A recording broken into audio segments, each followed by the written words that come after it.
السلام علیکم ناظرین، تو آج ہم مفتی سلمان نظاری کی تقریر سننے والے ہیں جس میں وہ نوجوان کے بارے میں بولتے ہیں کہ گنہگار ضرور ہیں مگر نبی کے غدار نہیں۔ تو آئیے شروع کرتے ہیں۔ خاص ایک بات ہے، ایک بات نظر آتی ہے، جانتے ہو ڈاکٹر جب کسی کو بے ہوش کرتا ہے آپریشن تھیٹر میں لے جا کر اس کو دوائی کے ذریعے سے یا انجیکشن کے ذریعے سے سن کیا جاتا ہے، اور تھوڑی دیر کے بعد ڈاکٹر اس کو چیک کرتا ہے پورا سن ہوا کہ نہیں۔ اور کیسے دیکھے گا؟ چیک کرنے کا طریقہ یہ ہے، اس کو چونٹی کاٹ کے دیکھو، مار کے دیکھو، یا کینچی لگا کر دیکھو، سوئی چبا کر دیکھو۔ اگر حرکت کر رہا ہے تو ابھی ہوش ہے، اور حرکت نہیں کر رہا ہے تو بے ہوش ہے۔ اب آپریشن کیا جا سکتا ہے، چیر پھاڑ ہو سکتی ہے۔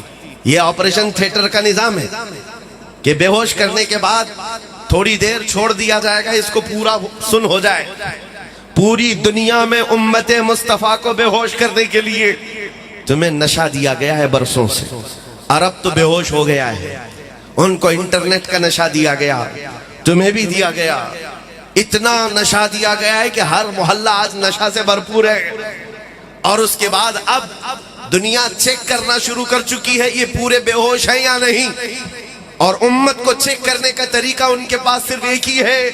حضور کی شان میں گستاخی کریں گے، اسلام کی شان میں، قرآن کی شان میں، رب کی شان میں گالیاں دیں گے، چھوٹے چھوٹے کتوں کو باہر لائیں گے، وہ بھونکتے رہیں گے۔ یہ چیک کرنے کے لیے بخار کہ مسلمان پورے بے ہوش ہو گئے یا ابھی ہوش میں ہیں۔ عرب تو بے ہوش ہو گئے، خدا کا کروڑا احسان ہے ہندوستان بے ہوش نہیں ہوا۔ ہندوستان کا مسلمان بے ہوش نہیں ہوا۔ ایک کتا پکارتا ہے تو ہزاروں جگہ سے آواز آتی ہے لبیک یا رسول اللہ۔ میرے عزیزو، آج علماء ہماری محبت میں کہتے ہیں ہم نے اس پاکھنڈی کو جواب دینے کے لیے للکارا تھا، لیکن میرا یہ وجدان ہے ایک سلمان اظہری نہیں ہے، ہر مسلمان کے گھر میں ہر بچہ سلمان اظہری ہے۔ یا اور بات ہے کسی کی آواز پہنچتی ہے اور کسی کی آواز اس کے گھر تک ہے، لیکن تمہارے جذبوں کی میں قدر کرتا ہوں۔ مجھے پتا ہے 2 سال پہلے جب دل جل رہا تھا، ایک کتا بھونکتا تھا حضور کی شان میں، دل یہ کرتا تھا اب ڈیبیٹ نہیں کیا جائے، مناظرہ نہیں کیا جائے، مکالمہ نہیں کیا جائے، آ جاؤ سیدھے میدان میں آمنے سامنے بات کی جائے، تم بھی حق کو پہچاننے کے لیے دیکھ لو۔ یہ ہمارے جذبے تھے، لیکن میرے عزیزوں کوئی پلاننگ، کوئی منصوبہ بندی نہیں تھی۔ ایک نوجوان رمضان کے موقع پر میرے پاس آیا تھا، ہپی کٹ ہے، پھٹی جینز ہے، ٹیٹو بنایا ہوا، کان میں بالی، دیکھتے ہی لگتا ہے آوارہ ہے، کوئی اوباش ہے، لیکن آ کر شرمتے ہوئے اس نے کہا تھا، جھجکتے ہوئے، مفتی صاحب ایک بات کرنی ہے آپ سے۔ کہا بتا بیٹا کیا ہے؟ اس نے کہا سنا ہے آپ دلی جا رہے ہیں، آگ میں کودنے کی بات کیے ہیں۔ میں نے کہا تجھ کو اس سے کیا لینا دینا ہے، تو کیا چاہتا ہے؟ کہا میں گنہگار بہت ہوں، لیکن جب حضور پاک کی محبت کی بات میں آپ جا رہے ہیں، پہلے آپ نہیں کودیں گے، مجھے آگے کر دینا، اگر جلنا ہو تو میں جل جاؤں گا، حضور کے نام پر میں جانے کو تیار ہوں۔ سچ بتاتا ہوں میرے عزیز ہو، آنکھوں سے اس دن آنسو آ گئے۔ اس امت کو ہم نے دیکھا ہے، یہ گنہگار تو ہو گئی ہے لیکن نبی کی غدار نہیں ہے۔ نعرہ تکبیر، نعرہ رسالت، لبیک یا رسول اللہ۔ جب تک یہ جذبہ تمہارا ہوگا، ہماری زندگی حضور کے لیے ہے، تو پھر میرے عزیزوں بڑی بڑی طاقتوں سے تمہیں ڈرنے کی ضرورت نہیں۔ حالات چاہے جیسے بھی ہو رہے ہوں، گزر جائیں گے۔ چاند کو بھی گہن لگتا ہے، لیکن جب چاند کا گہن چھٹتا ہے تو پھر آب و تاب کے ساتھ چمکتا ہے۔ آج اگر اس جماعت کو گہن لگا ہے، آپ کیا سمجھتے ہیں کامیابی اور ترقی صرف حکومت پر بیٹھنے کا نام ہے؟ تخت حاصل ہو گیا تو یہی کامیابی ہے؟